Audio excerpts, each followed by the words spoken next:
On the hour, rugbyleague.com news. Brought to you by Thomson Reuters, the global leader for news.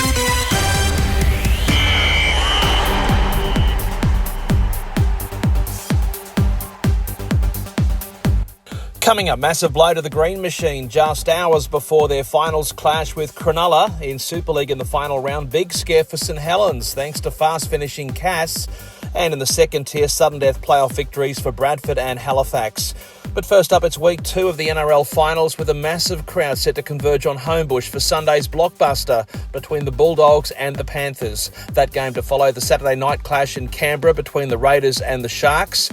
And a huge blow to the Raiders with the club announcing on game day that potential kangaroo and playmaker Ethan Strange is not playing. Last we heard he was stuck in bed sick with the flu. Semi Sasungi is the replacement player and onto the bench comes Englishman Matty Nicholson. For the match in Sydney, they're forecasting a crowd well over 70,000 and we've now been told that 75% of tickets sold have been snapped up by Bulldog supporters. And it's now been confirmed that Canterbury Bankstown captain Stephen Crichton will not play.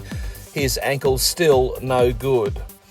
In Super League, the regular season has come to a close in the Friday night games to complete the final round. Lee cemented third place with a win against Huddersfield, the Leopards at home prevailing 30 points to 16 after they led 8-4 at half-time.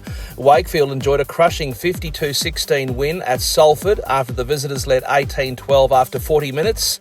At the Totally Wicked Stadium, St Helens held on to beat a fast-finishing Castleford 26-24 after Saints held a 16-10 half-time advantage. For the Tigers, Will Tate posted a hat-trick. His side actually scored 3 late tries to get within 2 points, noting that Saints had lost 3 straight before this one. And Aussie Bevan French grabbed a double as defending champions Wigan proved too strong for visiting Leeds.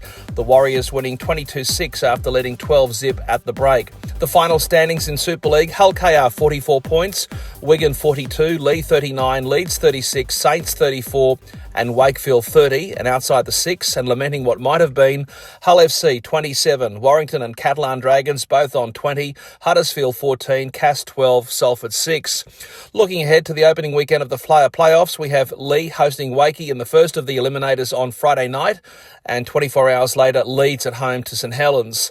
In the second tier, the playoffs kicked off with 2 sudden death games on Friday night at Odsal in the match that we had live and free on rugbyleague.com. Bradford finished off Featherston for the season. The Bulls winning 28 points to 8 after being up 12-2 at the break. And across the Pennines, it's bye-bye Oldham. Halifax smashed them 40 points to 4. The Panthers coasting at half-time, leading 22-0. And looking ahead to the semis, Toulouse to play Bradford in week 2. That's already been confirmed for Sunday in the south of France. And at York, it'll be the Knights versus Halifax. I'm Jason Costigan, and that's latest in news on rugbyleague.com.